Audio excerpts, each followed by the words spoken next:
Hello, everyone. This is Advanced Perception, and I'm your host, Ernest Mann. This is where we talk about everything you thought you knew and things you didn't. So, with that, let's jump right in.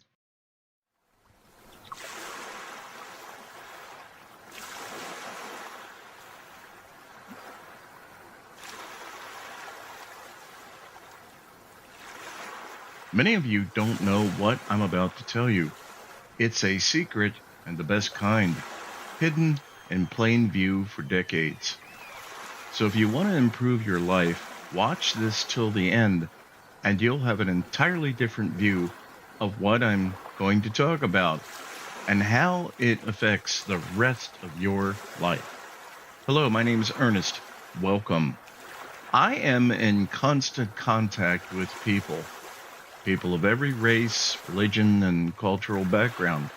So, not meaning to sound arrogant, but I feel I have a pretty good handle on different levels of consciousness, and I want to share with you something that many people simply are not aware of, which I call the consensus of consciousness. And I feel it's one of the best barometers of not only where people are in life, but where they are going. And the truth is, for the vast majority, the answer in both cases is nowhere. Now, please don't get the impression that this entire message is intended to be a depressing downer. It's not. But there is something which must be understood before going any further. You can build a modest home or the most ornate and ridiculously large mansion, but in either case, either will quickly develop various problems, more than likely requiring a complete demolition if not enough attention and quality has not been paid to the foundation.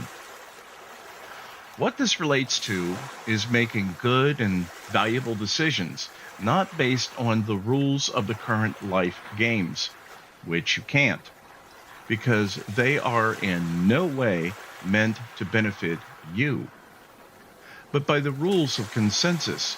And if you're not familiar with the rules of consensus, then stick around. You're about to learn something valuable. Now, I'm only going to go into this lightly because that is all that time will permit. But I believe this will be a good start.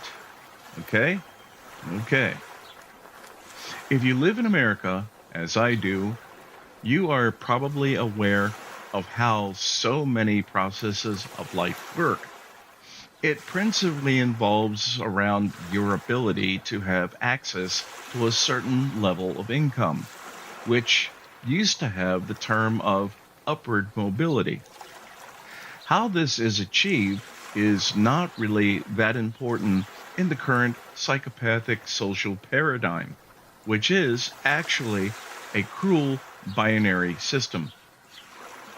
What I mean when I'm saying a cruel binary system is just about no matter what it is you're engaged in, you either have the money or you don't. And this is where the dysfunction takes place. Because it's one thing if your budget won't allow you to eat a decent meal at a restaurant. It's quite another when you can't make your rent or mortgage payment. This system applies to just about anything. It could be your employment, your business, or your marriage. Contemporary marriage is simply a very high risk, low reward business arrangement. And if you don't believe that, ask any formerly successful man bitten by the Black Widow divorce court system and hear what they have to say. Now I'll get back to the binary financial system I was talking about earlier. Except for possibly a very small percentage of the population, the obscenely rich, most people to one extent or another live on credit, which means a substantial car and or house mortgage payment every month.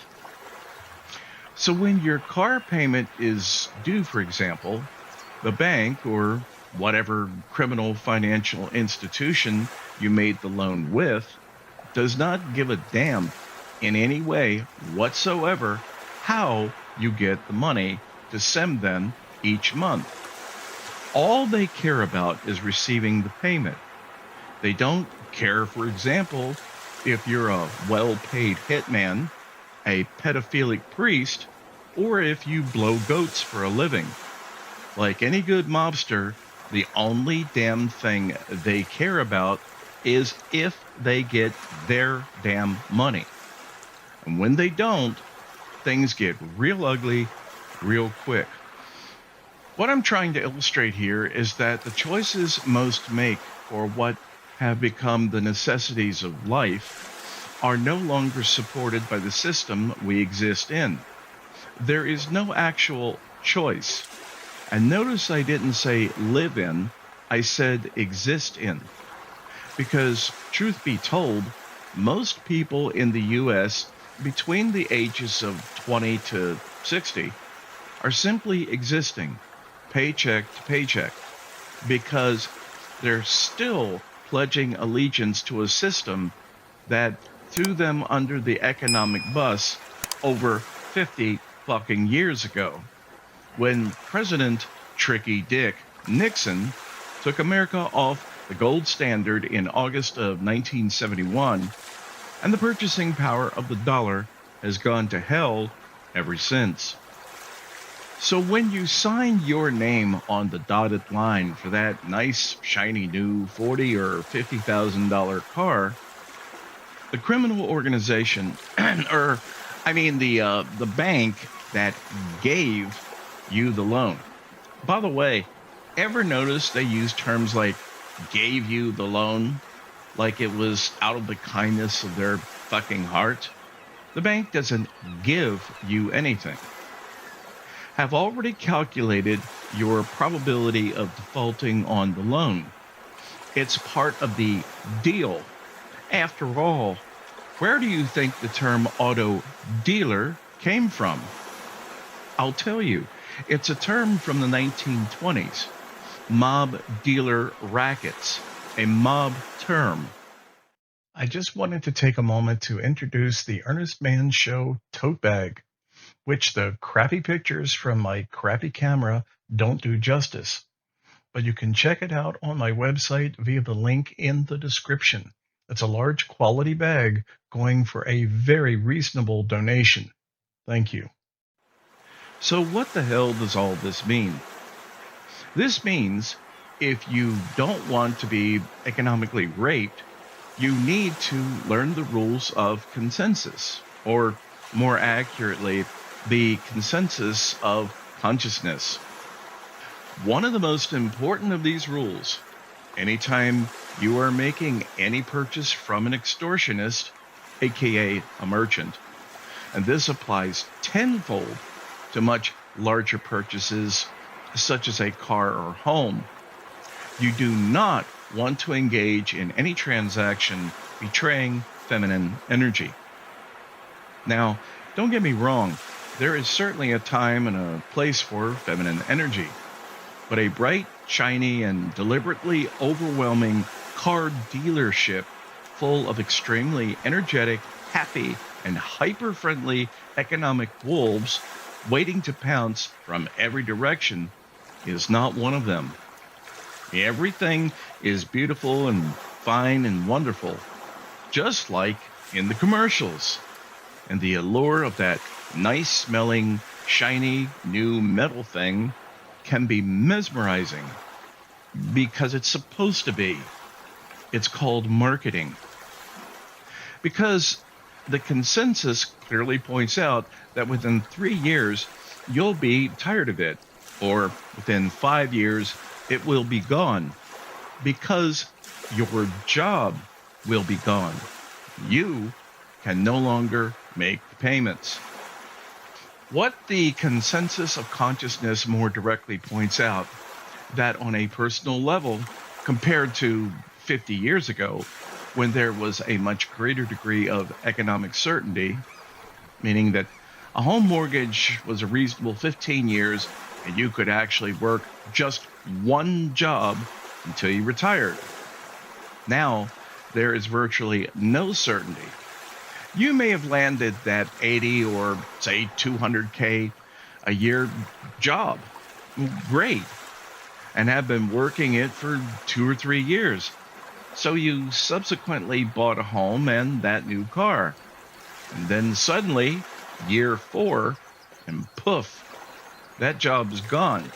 And unless you're one of the relatively few very desired specialists in some field, you can't just go out and instantly replace it.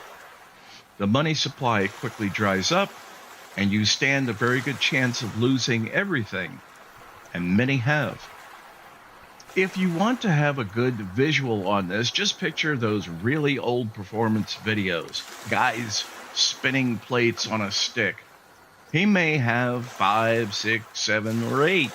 He's trying to keep going, but eventually he can't keep them all going, and they start to fall. And that is the core criminality I'm speaking of. This, of course, is not what the system tells you, for the common sense reason that nothing evil ever wants to voluntarily betray itself. It must perpetually reinforce any lies and deception. The consensus of consciousness on this huge deception is straightforward and simple. The current system is designed to make a relative handful of people extremely rich at the cost of your blood, sweat, and a hell of a lot of tears. Well, that's all I've got for today. I hope you found this helpful or interesting. And if you have any questions at all, you can reach out to me via my website link in the description below. And if you really want to give me a compliment, telling a friend about the show would be the best compliment you could ever give me. Until next time, this is Ernest, and I usually always am.